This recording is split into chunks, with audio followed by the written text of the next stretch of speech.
Shalom, selamat pagi, selamat hari Minggu, selamat datang untuk beribadah bersama di GBI Rahmat Emmanuel pada pagi siang hari ini. Kita akan segera memulai ibadah kita dan untuk itu kami undang Bapak Ibu dan Saudara sekalian untuk bangkit berdiri. Mari kita arahkan hati dan pikiran kita kepada Tuhan dan kita bersatu di dalam doa. Allah Bapa kami yang bertahta di dalam kerajaan surga, Tuhan yang kami kenal, kami sembah di dalam nama Yesus Kristus. Segala hormat dan puji syukur kami panjatkan hanya bagimu Bapa. Sungguh besar kasih setiamu Bapa, Engkau yang telah datang ke dalam dunia ini menjadi manusia untuk menyelamatkan kami dari hukuman dosa. Engkau yang telah memberikan Roh-Mu yang kudus, yang menolong kami di dalam berbagai-bagai kelemahan kami, mengingatkan kami akan firman-Mu, bahkan memampukan kami hidup sesuai dengan kehendak-Mu. Terpujilah nama-Mu Bapa. Kami bersyukur, kami berterima kasih sepanjang minggu yang telah berlalu, Engkau telah menyertai kami, Engkau telah melindungi kami, meluputkan, melepaskan kami dari segala kesusahan, mara bahaya dan daripada yang jahat. Bahkan kami dapat menikmati kehidupan kami dalam suasana penuh kasih, sukacita dan damai sejahtera yang datang dari Padamu. Bapa, kami hanya bisa bersyukur dan berterima kasih, bernyanyi dan memuji serta memuliakan Engkau Bapa. Bapa di surga, kami juga ingin mendengarkan kebenaran firman-Mu yang akan disampaikan oleh hamba-Mu Pendeta Pengki Handu bagi kami pada pagi siang hari ini Bapa. Kiranya Tuhan juga memberkati dan mengurapi hamba-Mu dengan urapan yang baru, sehingga melalui bibir mulutnya kami boleh mendengarkan isi hati-Mu yang hendak Kau sampaikan bagi kami. Terima kasih Bapa. Kami juga berdoa bagi semua anak-anak-Mu yang mengambil bagian pelayanan dalam ibadah pada pagi siang hari ini Bapa. Baik worship leader, para singer, para pemain musik, teknisi, usher dan semua tanpa ada yang terkecuali Bapa. Sucikan kami, layakan kami untuk melayani Engkau dan mampukan kami untuk melakukan yang terbaik hanya untuk hormat dan kemuliaan bagi nama-Mu saja. Terpujilah nama-Mu Bapa. Beracaralah Bapa. Kami serahkan ibadah kami ini dari awal pertengahan hingga pada akhirnya hanya ke dalam tangan-Mu. Di dalam nama Tuhan Yesus kami telah berdoa dan mengucap syukur. Haleluya. Mari kita yang percaya sama-sama katakan amin. Puji Tuhan, boleh berikan tepuk tangan yang paling keras untuk Tuhan kita. Haleluya. Selamat pagi jemaat Tuhan yang dikasihi Tuhan. Kita akan mulai ibadah kita. Saya persilakan untuk duduk kembali. Haleluya. Mengucap syukur karena di awal bulan ini kita mau ada bersama dengan Tuhan. Amin. Dan Tuhan penuh di bulan November dan pekerjaannya belum selesai dalam kehidupan kita semua. Yang percaya katakan amin. Mari kita renungkan kebaikan Tuhan.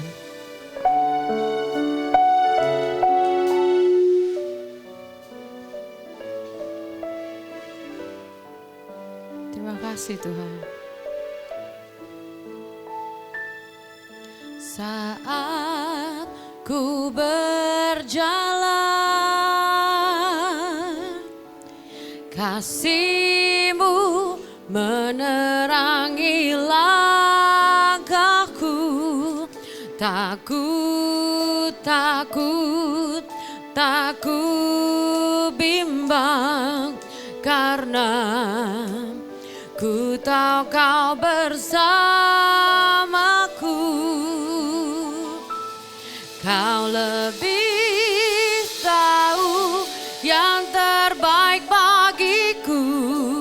Kau lebih sanggup pulihkan hidupku.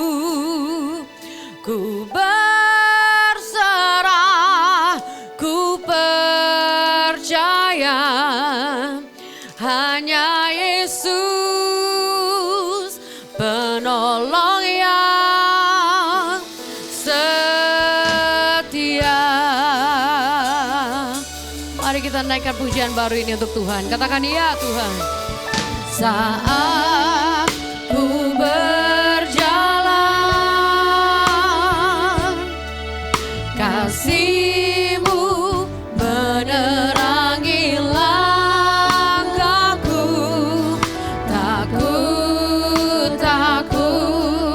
Takut bimbang karena ku tahu saudara. Kau lebih tahu yang terbaik bagiku. Kau lebih sanggup pulihkan hidupku. Ku berserah,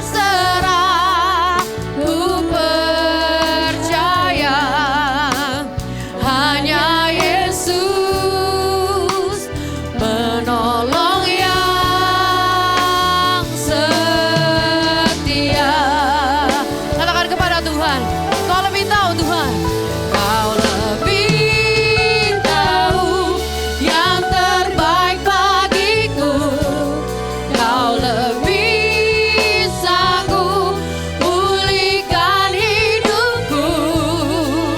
Ku berserah, ku percaya hanya Yesus penolong yang setia. Yang percaya katakan amin. Mari kita naikkan lagi kepada Tuhan. Katakan iya Tuhan. Saat ku berjalan, mari angkat suara saudara. Katakan Tuhan, kasih-Mu menerangi langkahku. Takut, takut, takut bimbang, karena ku tahu Kau bersamaku. Lebih keras jemaat Tuhan, katakan Kau lebih yang terbaik.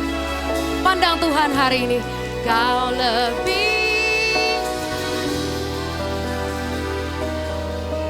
Mari hari ini berserah untuk Tuhan.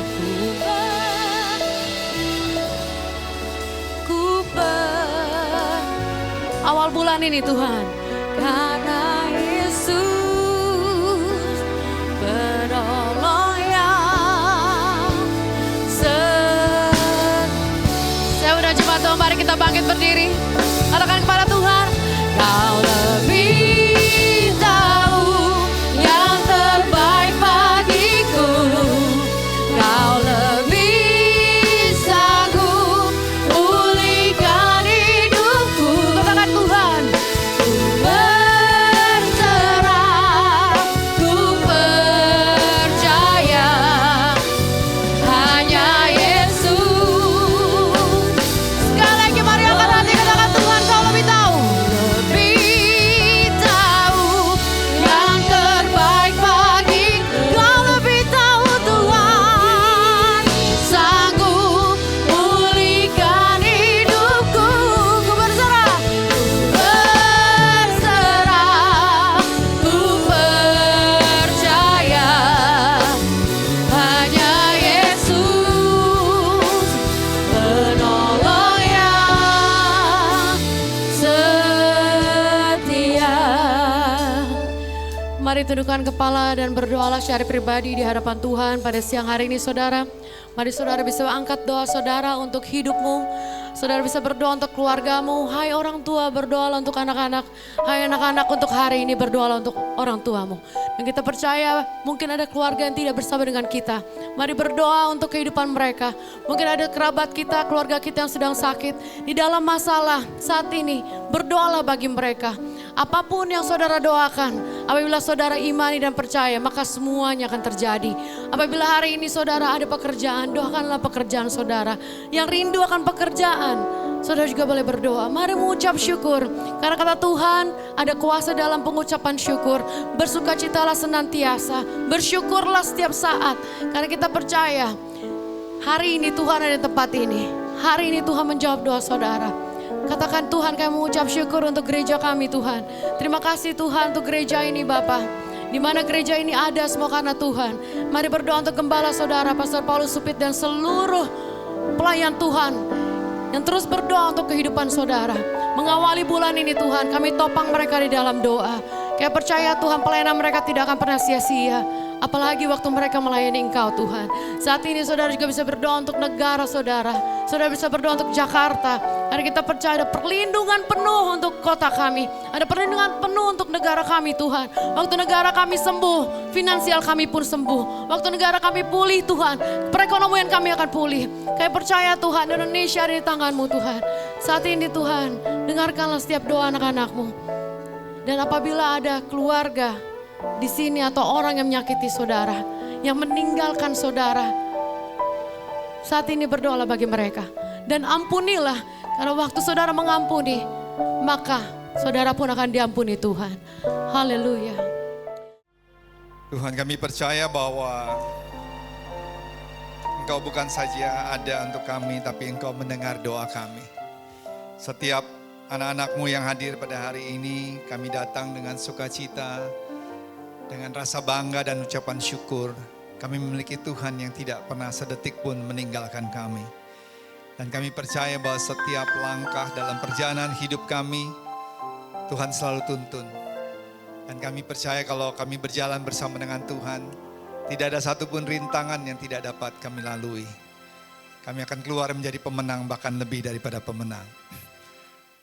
Tuhan, yang kami butuhkan adalah hadirat-Mu lebih dari segala-galanya. Berbicaralah kepada kami dalam bahasa yang sederhana, sehingga setiap kebenaran firman Tuhan boleh bermanfaat dalam kami mengakhiri tahun 2023, akan menjadi tahun yang penuh dengan kemenangan. Di dalam nama Tuhan Yesus, kamilah berdoa dan mengucap syukur. Semua yang diberkati Tuhan bersama-sama katakan, amin. Kita berikan tepuk tangan yang meriah buat Tuhan Yesus. Silakan duduk. Sisi, teman-teman, thank you dalam ketemu. Salam Mama Mai. Ya, saya percaya bahwa kita bisa ada di tempat ini karena Tuhan yang menuntun dan mengantar kita. Bukan hanya sebentar kita akan bersama-sama menerima perjamuan kudus, mengingatkan karya kematian dan kebangkitannya. Tapi hari ini saya mau menyampaikan sesuatu yang saya percaya bahwa penting buat saya, penting buat kita semua. Dengan tema yaitu worry hijacks your mind. Atau bahasa Indonesianya bahwa kekhawatiran itu membajak pikiran kita. Sekali lagi, kekhawatiran membajak pikiran kita. Ya, kita pernah alami ini tahun 2020 sampai 2023 kurang lebih pada saat waktu ada COVID-19 ya. Di mana semua, bukan hanya Jakarta, se-Indonesia, bahkan seluruh dunia itu khawatir. Kalau kita tahu kapan bencana itu berakhir atau masalah itu berakhir, itu akan lebih mudah untuk kita bisa bertahan. Tetapi pada saat kita tidak tahu apa yang akan terjadi, 2020 nyambung lagi 2021, 2021 masih ada 2022. Dan bakteri berevolusi lagi. Nah, itu kita membuat khawatir bagaimana ya nanti ke depannya seperti apa, usaha kita, pekerjaan kita, bangsa negara, dan itu pikiran itu, kekhawatiran itu membajak semua pikiran kita sehingga kita nggak bisa produktif. Saya contoh waktu kemarin pulang sama teman-teman pergi ke Bali dan saya naik Super Airjet karena saya mengambil pesawat yang paling murah, value tapi cukup bagus. Jadi saya bukan mempromosikan atau membawa nama airline ini. Jadi waktu dalam perjalanan keadaan bagus, waktu pas pulang, waktu saya duduk kenapa kursinya menjeblak ke belakang begini. Nah, saya pikir wah ini bisa diatur ya, soal senderannya bisa dimajukan, bisa dimundurin. Ternyata waktu saya coba lagi tidak bisa dan posisinya benar-benar setengah tiduran. Dan saya lagi panggil stewardessnya, saya bilang ini kursinya rusak atau memang sayanya nggak tahu cara mengatur untuk tinggi dan rendahnya. Dia bilang maaf Pak ini kursinya rusak. Lah saya bilang nanti sepanjang perjalanan saya setengah tiduran seperti itu. Nah saya mulai khawatir beberapa hal. Pertama saya khawatir nanti orang di belakang saya pikir nih orang di depan nih kurang ajar banget ya. Duduk seperti begitu kan itu kan udah namanya juga jaraknya dekat ya. Terus udah gitu senderan seperti itu kan membuat orang itu nggak nyaman. Kedua saya khawatir lah kan di pesawat jelas-jelas dikatakan ini membahayakan sehingga waktu take off sama waktu turun kita harus menegakkan kursi. Nah kursi saya bukannya tegak tapi tiduran. Berarti ini kan bahaya. Ketiga saya mikirkan ya oke deh misalnya bisa berjalan dengan aman. Take off Tapi tiba-tiba kalau kursinya lagi saya tiduran, lagi santai, saya kan punya masalah lower back ya. Saya memang ada punya masalah lower back dan saya harus hati-hati sekali dengan lower back saya. Jadi gimana tiba-tiba benar-benar jatuh dan ini kan mempengaruhi back saya. Jadi sepanjang perjalanan tuh saya khawatir. Tapi puji Tuhan ya akhirnya mendarat dengan aman juga. Sesuatu kekhawatiran yang juga mungkin tidak akan pernah terjadi. Pernah nggak saudara alami seperti itu? Saudara khawatir sesuatu yang nggak mungkin, ya mungkin pada akhirnya juga nggak terjadi di dalam kehidupan saudara. Saudara khawatir dengan apa yang orang katakan, atau saudara mungkin khawatir dengan apa yang orang pikirkan tentang saudara, atau saudara khawatir apa yang saudara katakan buat anak atau buat keluarga, kata-katanya itu mungkin bisa menyakiti, saudara mikirkan, aduh jangan saya salah-salah berkata-kata. Saudara khawatir dengan usaha saudara, saudara khawatir dengan akhir tahun, kejar target, invoice, bills, pengeluaran. Saudara banyak hal yang saudara khawatirkan. Dan waktu ke Bali ini sama teman-teman harusnya gembala saudara juga harusnya ikut nyusul. Cuman pada saat itu Pastor Paulus mengalami sakit lambung mendadak GERD. Jadi nggak bisa menyusul. Tapi kita rencana kalau saudara pergi ke Bali yang saudara pikirkan adalah udara panas, benar? Jadi pakaian yang kita bawa ya cuma celana pendek, tangan pendek ya. Namanya juga ke Bali ya panas pasti. Benar waktu sampai di sana kita sewa mobil dan ternyata mobil ini belum jalan sekitar 5-10 kilometer. Mampir kita makan ada di nasi campur Bali. Pas waktu mau pergi tukang parkirnya bilang, "Pak ini bannya kok kempes banget." Waktu saya lihat sebelah kiri depan benar-benar kempes. Waduh saya bilang ini harus ditambel. Dia kasih tahu tempat tambelnya. Singkat cerita sampai di sana. Saya ngobrol sama orang tukang tambel bannya, dia bilang, "Pak ini panasnya lagi luar biasa nih. Kemarin tuh sampai 39 derajat, 40 derajat. Saya ngelempar telur tuh di jalan raya, iseng aja telur. Itu dalam cuma hitungan menit langsung matang." Saya bilang, iya memang panas banget. Tapi saya bilang, 2 hari lagi saya harus pergi ke tempat di bagian utara, Bedugul naik lagi. Itu dinginnya bisa sampai 16 derajat. Dia bilang, ada Pak di Bali. Ya ada, saya bilang di situ. Dan teman saya yang punya gunung tersebut, dia punya gunung dan dia bangun resort di situ. Dia bilang, Pastor Ed, siap-siap loh. Ini mungkin di sini 39 derajat, tapi nanti di sana bisa 16 sampai 15 derajat. Saya bilang, wah yang benar. Saya bilang ini kalau di Australia lagi musim dingin dong. Saya cuma bawa celana pendek. Akhirnya saya pergi ke Uniqlo cari yang paling murah tempat. Beli jaket, beli celana khusus yang celana yang wool, terus kemudian beli scarf, beli untuk hoodies yang kepala untuk nutupin kayak buat penjaga-penjaga villa di puncak itu. Beli sarung tangan, lengkap semua karena takut dingin. Saya kan punya asma, jadi saya nggak boleh kena dingin yang lama dan asma saya bisa kambuh. Dan sampai ke sana benar, yang saya pikir mana mungkin sih di sana dingin.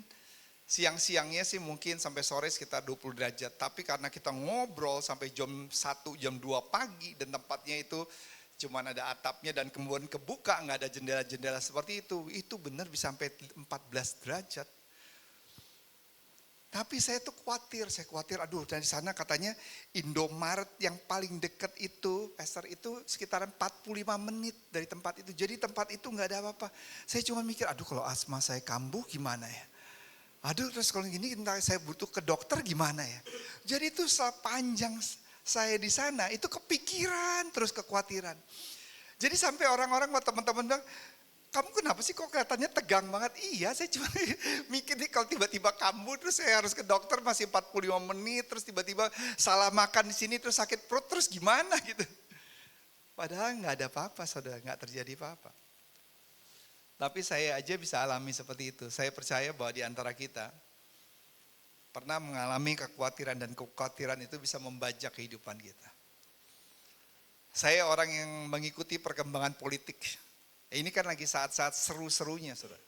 Semakin saudara mendalami, saya kenal orang-orang partai, saya kenal orang-orang politikus. Jadi saya diskusi paling enggak seminggu 2 kali secara langsung saya pelajari YouTube dari pengamat-pengamat politik. Itu membuat saya semakin khawatir, ini nggak main-main nih pertarungan perang terbuka yang sedang terjadi saat ini. Saya nggak sebut-sebut tokoh-tokoh yang ada. Tapi ini kan konstelasi politik itu semakin memanas luar biasa banget gitu. Ini baru-baru mulai aja semakin manas. Akan terjadi fitnah, ada terjadi hoax, ada terjadi propaganda. Saya cuma mikir, wow, ini mengerikan sekali apa yang akan terjadi. Bukan 2014-2019, tapi perang digital dunia saat ini lebih mengerikan lagi daripada waktu pemilu 2014 dan 2019. Ini kan dunia digital ini nggak ada batasnya. Apalagi dengan teknologi AI. Suara kita bisa di-copy dengan wajah kita, mimik kita. Saya bisa tiba-tiba bisa berbahasa Mandarin fasih. Saya bisa bahasa Inggris fasih. Itu bisa dilakukan. Saya nggak ngomong tapi di YouTube itu bisa mengeluarkan seakan-akan saya dengan narasi dan diksi yang dikeluarkan dari mulut saya. Saya bilang ini mengerikan sekali, mempengaruhi orang-orang di luar sana. Kekhawatiran ini is crazy, I think. Kekhawatiran ini menculik untuk kita bisa berpikir normal. Nanti saya kasih poin-poinnya saudara, supaya saya membantu dulu. Untuk saudara bisa memaham bahwa kekhawatiran ini benar-benar membajak dalam bahasa aslinya. Yaitu mencekik atau kita seperti tersedak. Itu orang yang khawatir. Mencekik atau tersedak. Saudara pernah dicekik orang? Saya pernah beberapa kali bukan karena sengaja. Jadi saya kan suka main basket, saya suka main futsal atau main sepak bola. Nah kalau main sepak bola, kalau saudara tahu, kalau kita ngegolin, kalau basket masih sering kita buat poin. Tapi kalau sepak bola, ngegolin tuh paling 1, 2 dalam satu pertandingan, 2-0 atau 2-1 atau 3-1. Sehingga kalau kita bisa ngegolin, saudara perhatikan nih. Itu teman-teman bisa lari memeluk kita, dan memeluk itu kan hanya kayak peluk aja, bisa dari belakang kayak memeluk kayak ngecekek gitu saudara. Nggak maksudnya seperti itu. Dan waktu kita tercekik atau kita tersedak, saudara mungkin makan sesuatu, kayak nggak bisa napas, kayak tersedak, kayak udara nggak bisa masuk, udara saya kayak udah mau mati. Nah orang yang khawatir itu seperti itu. Seperti tercekik dan tersedak. Saya mau kasih tahu begini. Saudara dan saya, Anda hanya hidup sekali. Janganlah kita khawatir dan janganlah kita khawatir sampai mati. Karena waktu saudara khawatir dan khawatir sampai mati, hidup saudara seperti tercekik dan tersedak. Itu yang sering terjadi banyak orang. Dia nggak bisa lagi tersenyum. Dia nggak bisa lagi bersyukur, dan rasanya pikiran kita dibajak, pikiran kita diculik, sehingga kita tidak lagi bisa melihat ada masa depan, ada pengharapan di hari depan. Dan hari ini saya mau share 3 hal kenapa saudara tidak perlu khawatir. Dan saya percaya waktu saudara tinggalkan tempat ini, saudara bisa berkata, Tuhan terima kasih. Saya percaya bahwa Tuhan pelihara saya. Dan Tuhan tidak pernah menjerumuskan saya. Kalau ada masalah saya percaya bersama dengan Tuhan. Kita cakap melakukan perkara-perkara yang besar. Kita berikan tepuk tangan yang meriah buat Tuhan Yesus. Haleluya. Ya ada 3 alasan kenapa kita tidak perlu khawatir. Saudara diperbantukan dengan PowerPoint lebih mudah. Sehingga ayat-ayat semua saya sudah siapkan. Biar lebih cepat. Yang pertama itu tidak baik untuk Anda. Khawatir ini tidak baik untuk Anda. Yuk kita baca Amsal 12 ayat 25. Ada di screen di depan saudara. 1, 2, 3. Rasa khawatir mematahkan semangat, tetapi kata-kata ramah apa saudara? Membesarkan hati. An anxious heart weighs a man down. Rasa khawatir itu mematahkan semangat. Kayak kita nggak ada lagi semangat dalam menjalankan kehidupan. Saudara, ini hal yang penting ya saudara. Saya selalu kalau khotbah coba ambil dari Alkitabnya dengan relevansi hidup sehari-hari. Kenapa tidak baik? Yang pertama, tidak baik untuk mental saudara.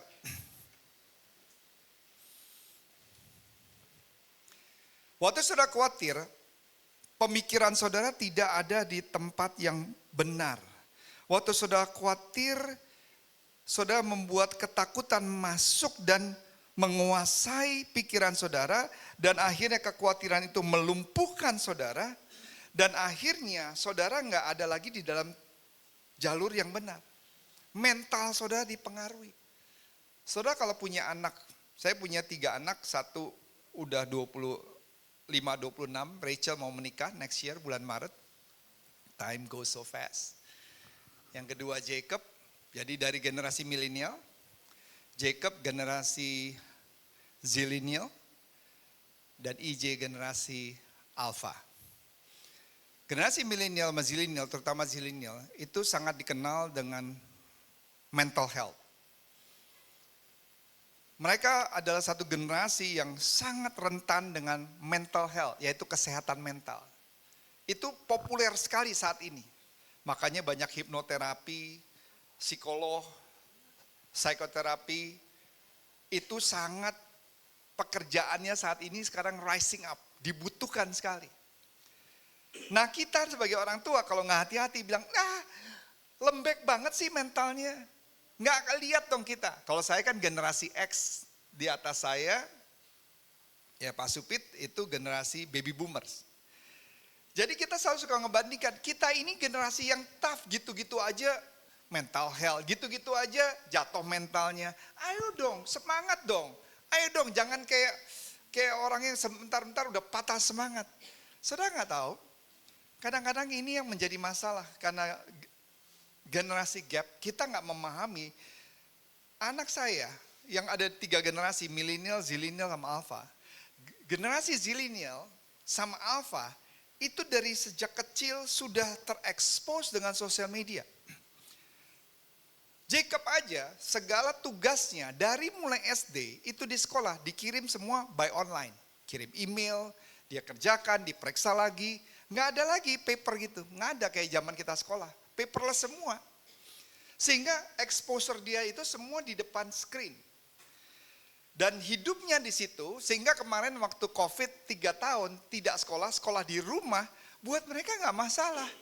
Buat kita yang biasa bersosialisasi, bisa bertemu secara langsung, itu membuat kita stres, nggak bisa ketemu, nggak keluar. Kalau buat mereka aman-aman aja. Karena itu dunia mereka main, mereka interaksi, mereka main game, mereka mengerjakan itu kan di komputernya semua, di layar, itu bersosialisasi.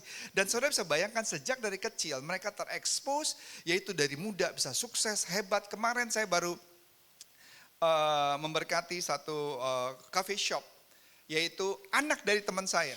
Jadi dia 2 dari Australia, Melbourne, 1 dari Kanada, mereka kongsian bertiga. Umurnya 22 tahun, saudara. Tahun 2001 akhirnya. Itu amazing banget.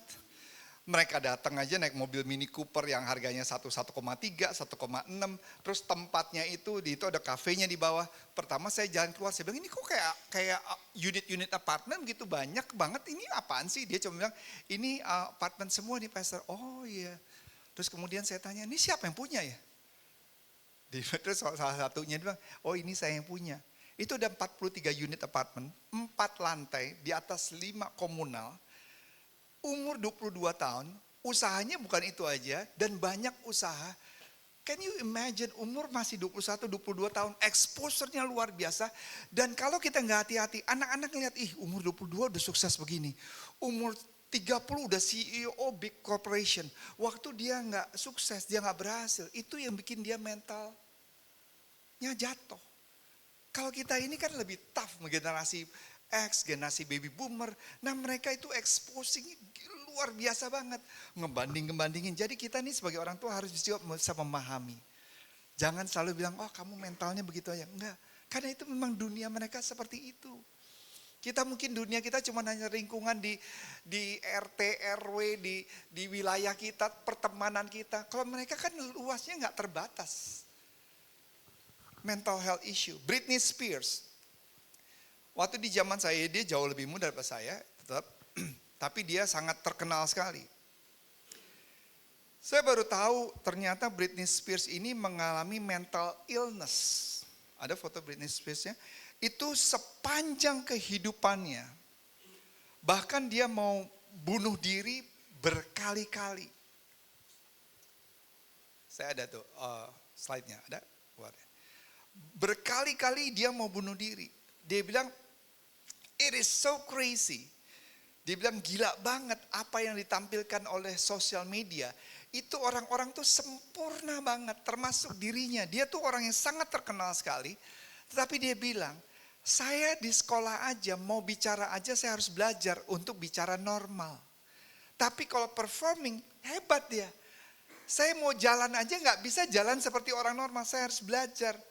Dan saya merasa itu hidup saya tuh kosong dan saya butuh mujizat.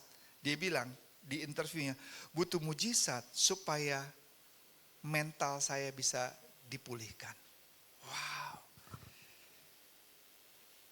Can you imagine that? Sesuatu yang bisa mempengaruhi mental. Worry put fear in your mind. Make you anxious. Bisa buat saudara trauma. Saya waktu SMP mau SMA, saya diajak ke teman-teman saya, ada satu teman saya yang punya pulau.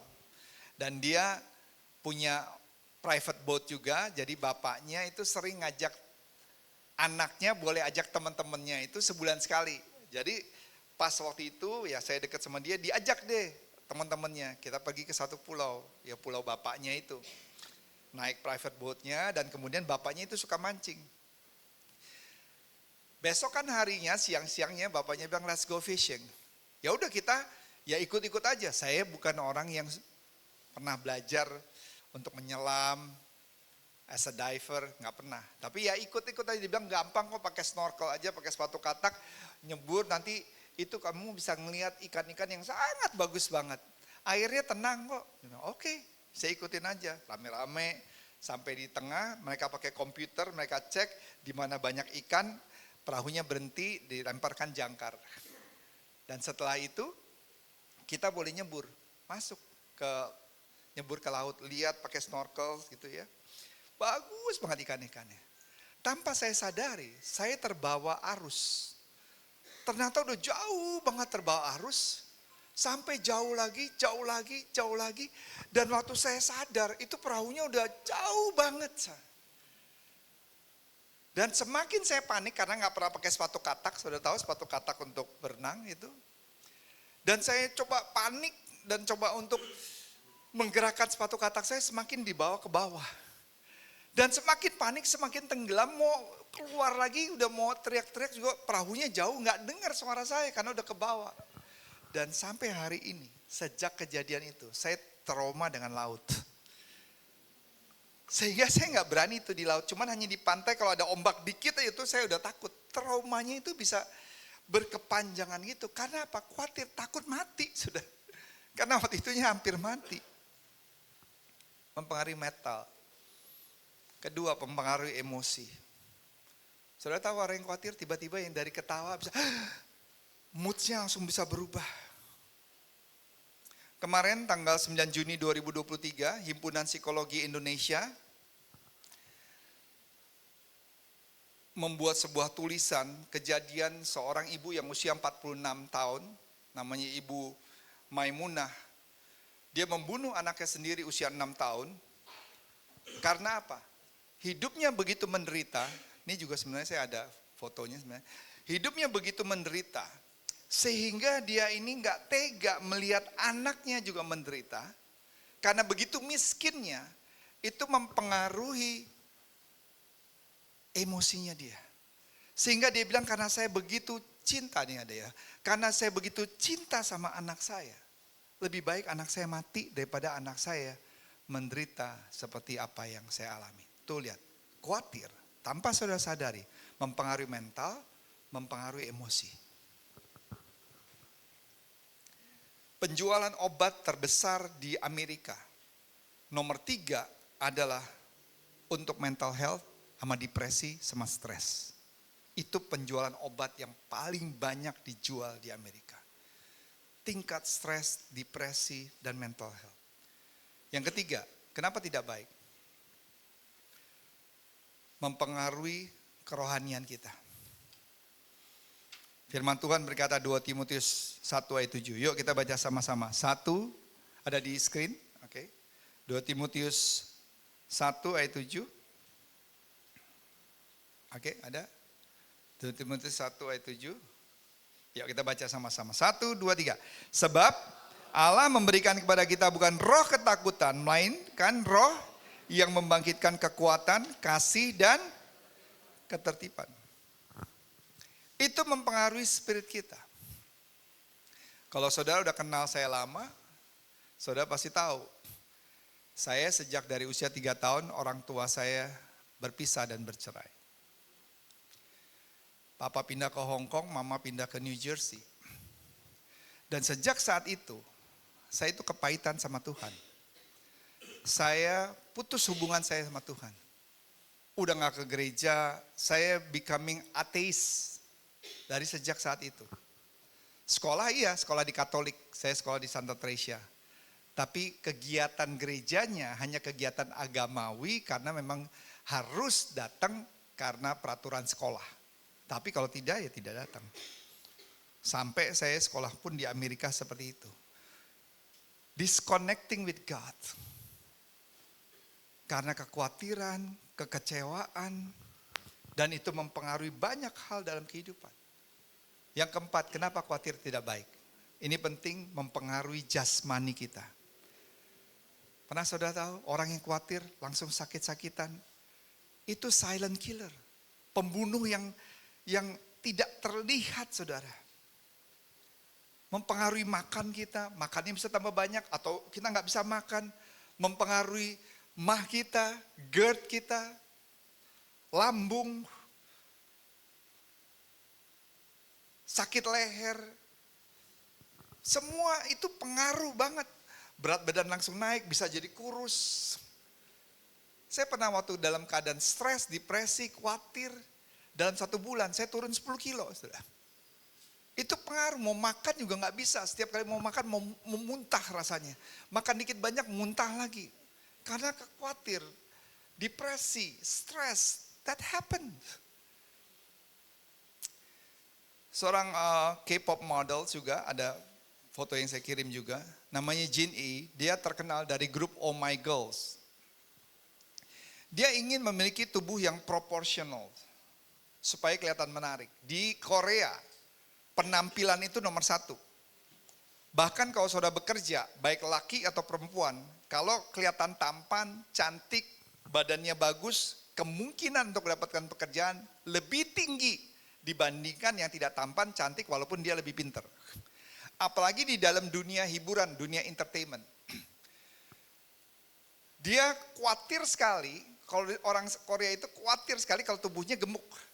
Jadi harus selangsing-langsingnya, sekurus-kurusnya, kulit mukanya harus sekinclong-kinclongnya, harus sebagus-bagusnya, sehingga dia diet berlebihan, dia cuma hanya makan 1000 kalori, kurang 1000 kalori per hari. Kalau saudara tahu kurang lebih 1000 kalori per hari itu kalau saudara cuma makan 1 bakmi. Udah 1 hari full, itu bakmi itu bisa lebih daripada 1000 kalori. Tapi karena dia diet berkelebihan, akhirnya dia kena penyakit anoreksia. Sehingga kurus banget, sehingga apa yang dia makan, dia muntah lagi. Makan, dia muntah lagi. Kenapa? Itu mempengaruhi jasmaninya. Khawatir, dia ini nggak bisa bersanding lagi dengan yang baru lagi. K-pop itu kan baru lagi. Makanya banyak yang bunuh diri. Mereka nggak kuat menghadapi ketenaran mereka mulai meredup. Ada lagi yang lebih tenar, nggak kuat. Apalagi nggak kuat di dalam Tuhan. Itu mereka akan pengaruh ke jasmani mereka. Tragisnya, akhirnya karena anoreksia itu, dia dikeluarkan dari grupnya Michaels. Can you imagine? Padahal dia mau supaya bisa badannya lebih bagus, tetap bagus. Dia jaga kesehatannya, menurut dia, yang ada dia dikeluarkan dari grup tersebut. Dia mental breakdown, stres, dan depresi. Karena itu poin yang pertama, khawatir itu tidak baik buat kita, tidak baik buat mental, tidak baik emosi kita, tidak baik secara rohani, dan tidak baik secara jasmani. Yang kedua, kekhawatiran itu tidak membantu Anda. Kita lihat di dalam Matius 6 ayat 27 sampai 28. Kita baca sama-sama yuk, 1, 2, 3. Siapakah di antara kamu yang karena kekhawatirannya dapat menambahkan sah-sah saja pada jalan hidupnya? Next. Dan mengapa kamu khawatir akan pakaian? Perhatikanlah bunga bakung di ladang yang tumbuh tanpa bekerja dan tanpa memintal. Next. Kemudian, namun aku berkata kepadamu Salomo dalam segala kemegahannya pun tidak berpakaian seindah salah satu dari bunga itu. Terus, jadi jika demikian Allah mendandani rumput di ladang yang hari ini ada dan besok dibuang ke dalam api, tidakkah ia akan terlebih lagi mendandani kamu, hai orang yang kurang percaya? Ayat 31, langsung ayat 31, baca sama-sama, 1, 2, 3. Sebab itu, janganlah kamu khawatir dan berkata, apakah yang akan kami makan dan apakah yang akan kami minum? Apakah yang akan kami pakai? Tetapi ayat 33 ini ayat favoritnya. Matius 6 ayat 33, 1, 2, 3. Tetapi carilah dahulu kerajaan Allah dan kebenarannya, maka semuanya itu akan ditambahkan kepadamu. Dan ayat 34, sebab itu janganlah kamu khawatir akan hari esok, karena hari besok mempunyai kesusahannya sendiri, kesusahan sehari cukuplah untuk sehari. Yang percaya katakan amin. Kita berikan tepuk tangan yang meriah buat Tuhan Yesus, haleluya. Kekhawatiran itu tidak membantu Anda, benar. Kekhawatiran itu bukan hanya tidak membantu Anda, tapi kekhawatiran tidak pernah menghasilkan apapun. Sudah khawatir dengan pekerjaan, keuangan, masa depan, apapun juga. Salah satu peserta MasterChef yang cukup terkenal waktu itu namanya Olivia Tommy-Pilih. Dia sangat punya bakat, talenta masak yang sangat luar biasa. Pada saat waktu itu dia sudah masuk 7 besar di MasterChef Indonesia. Tapi dia khawatir atau overthinking terus, aduh kompetitornya nih jago-jago banget nih, aduh saya ini kayaknya gak bisa deh lawan mereka untuk masuk lagi untuk seleksi ke 6 besar, 5 besar. Padahal dia itu sangat diunggulkan dan karena vote kan itu mereka tuh orang Indonesia senang sama dia. Tapi dia sendiri karena khawatir, sehingga dia merasa bahwa dia gak bisa melanjutkan. Bukannya dia dieliminasi, tapi dia mengeliminasi dirinya sendiri. Dan dia tidak mau melanjutkan buat ke babak berikutnya untuk memilih lebih untuk mundur. Can you imagine? Bener loh, orang yang khawatir itu membajak pikirannya sendiri. Kekhawatiran itu benar seperti mencekik atau kita tersedak sehingga produktivitas kita nggak bisa berkembang. Sampai akhirnya dia kan anak Tuhan juga, baik, luar biasa banget. Sampai akhirnya dia dipulihkan gambar dirinya. Dan dia percaya bahwa dia ini punya potensi. Dan setelah dipulihkan, padahal akhirnya dia mengundurkan diri, pada saat itu orang menyayangkan banget. Dan akhirnya saat ini kalau saudara lihat di Instagramnya, followernya udah 500 juta lebih, 571.000 followers. Dan saat ini dia menjadi healthy food influencer, fitness influencer. Dia kasih makanan-makanan yang sehat semua. Setelah apa? Dia tidak lagi khawatir dengan potensinya atau dia tidak lagi membandingkan dirinya dengan orang yang lain. Kenapa? Waktu dia khawatir dia tidak bisa mengembangkan semua produktivitasnya yang dia miliki. Hari ini kekhawatiran itu seperti membajak, menculik atau mencuri pikiran Anda. Itu kekhawatiran, saudara.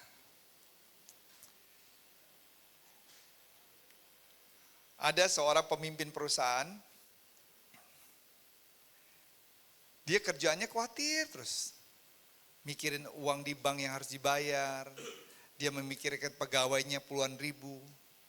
Temennya selalu tahu dia adalah orang yang sukses tapi selalu khawatir terus kerjaannya.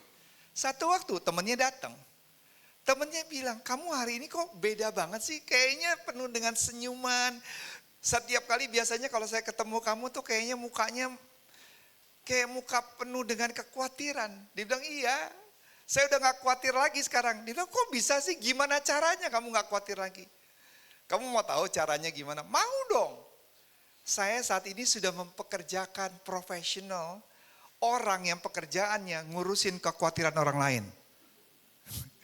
Dia bilang, emang ada orang yang bekerja mengurusi kekhawatiran orang lain. Ada namanya professional warrior, yaitu profesional yang kerjaannya mengurusi kekhawatiran orang lain. Luar biasa ya. Jadi karena kamu mengerjakan dia, jadi kamu gak khawatir lagi. Iya. Nah kamu gaji dia berapa? 1 tahun. 4 miliar. Banyak banget. Kamu gak khawatir, kamu mikirin gimana caranya ngebayarin orang itu 4 miliar 1 tahun. Dia bilang saya gak perlu khawatir, itu urusannya dia, khawatir gimana mikirin saya bayarnya dia. Karena dia juga gak tahu cara bayarnya gimana. Itu urusannya dia untuk memikirkan gimana dia bayar. Saudara, ingat poin yang pertama, khawatir itu tidak baik. Yang setuju katakan amin.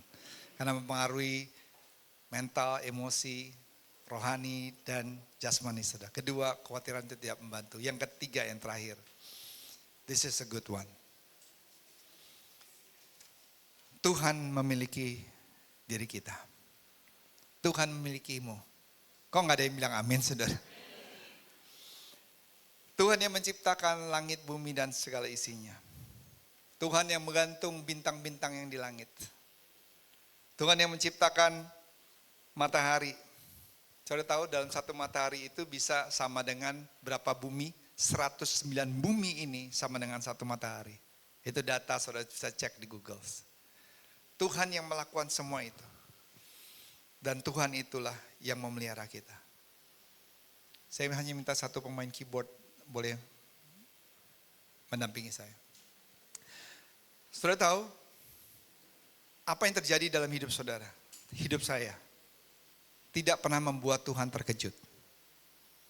Sekali lagi, apa yang terjadi dalam hidup saudara maupun saya, baik kesuksesan maupun musibah, malapetaka, tidak membuat Tuhan terkejut dan membuat Tuhan tidak tahu harus berbuat apa.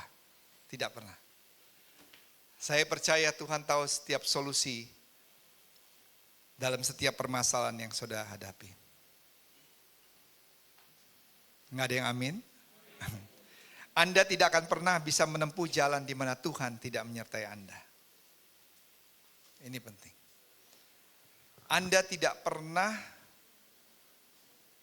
menempuh jalan di mana Tuhan tidak menyertai Anda. Artinya perjalanan apapun juga, di atas, di bawah, Tuhan selalu ada bersama dengan saudara. Tuh, you never walk alone. God is with you. Jangan pernah saudara bilang Tuhan sendiri, Tuhan udah ngambek sama saya. Tuhan udah gak sayang sama saya. Saya percaya dimanapun saudara berada di situ ada Tuhan. Kehendak Tuhan tidak akan pernah membawa Anda ke tempat di mana anugerah Tuhan tidak pernah melindungi Anda. This is my favorite. Anugerah Tuhan selalu ada menyertai kita. Seperti ada jurang di mana saudara harus menyeberang tuh. Itu God's grace. Itu anugerah Tuhan pun di mana ada jurang di situ ada anugerah Tuhan. Sehingga saudara bisa melangkah maju. Tuhan tidak pernah meninggalkan dan membiarkan saudara. Sedetik pun. Karena itu serahkanlah segala kekhawatiranmu kepada Tuhan. Karena dialah yang memelihara saudara. Tidak pernah dibiarkan selama-lamanya orang benar itu goyah. Amin saudara. Saya menutup satu kesaksian waktu saya pergi ke Bali kemarin sama teman-teman. Saya ketemu salah satu orang Bali juga. Namanya Yulia. Waktu ngobrol-ngobrol sama dia. Dia bilang, pastor saya baru sembuh loh. Sembuh dari mana? Kanker, tumor. 7,4 kilo. Hah, saya bilang 7,4 kilo, iya. Di usus. Saya bilang itu orang hamil aja 3 kilo. Ini 7,4 nih. Tuh, sebaskom besar. Baru diangkat. Mamanya meninggalkan dia dari kecil.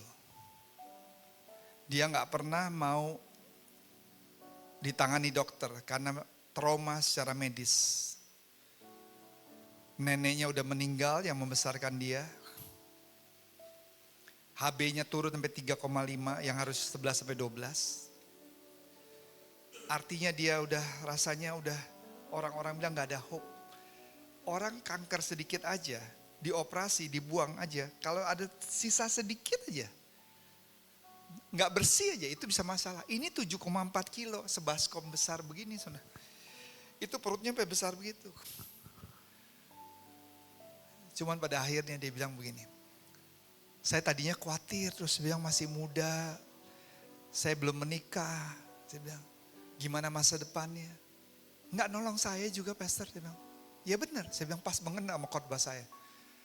Emosi saya terganggu, mental saya terganggu, jasmani saya terganggu, kemudian kerohanian saya makin melempem, saya nggak ada semangat lagi. Akhirnya saya harus bangkit. Seperti khotbah saya hari ini, dia bilang, satu hal yang saya putuskan, bahwa saya adalah miliknya Tuhan. Saya percaya Roh Kudus ada dalam hidup saya. Dia bilang kalau Tuhan mau sembuhkan, Tuhan sembuhkan. Kalau enggak pun, ya udah, saya percaya. Waktu saya mengembuskan nafas yang terakhir, saya akan bersama dengan Tuhan. Setelah saya putuskan itu, saya tidak lagi khawatir. Yang tadinya saya nggak mau dioperasi, saya putuskan, saya jalankan, dan saya operasi. Dan saat ini saudara lihat, it's amazing. Kalau saudara lihat secara langsung, orangnya lincah, luar biasa. Very likable, ketawa terus, penuh dengan senyuman. Kalau saudara lihat secara keseluruhan, nggak kelihatan orang yang baru lewat berapa bulan yang lalu masalah ini. Karena itu janganlah saudara khawatir tentang apapun, tapi nyatakanlah dalam segala hal keinginan saudara, dalam doa dan permohonan syukur. Maka damai sejahtera Tuhan akan menyertai dalam kehidupan kita. Daripada kita khawatir, lebih baik kita berdoa. Daripada kita khawatir, lebih baik kita memuji, menyembah dan bersyukur kepada Tuhan. Daripada kita khawatir, kita baca Alkitab, datang firman Tuhan, dengerin khotbah seperti ini. Saudara seperti di-infuse kembali, yang lemah dikuatkan, yang sakit disembuhkan. Dan saudara bisa berkata, saya gak mau lagi khawatir, karena khawatir tidak baik. Khawatir kedua, tidak membantu saya. Dan yang ketiga, saya percaya, Tuhan kok yang memiliki saya. Saya percaya bersama dengan Tuhan, ada hari depan yang penuh dengan pengharapan. Tuhan Yesus memberkati. Kita berikan tepuk tangan yang meriah buat Tuhan Yesus. Mari kita bangkit berdiri.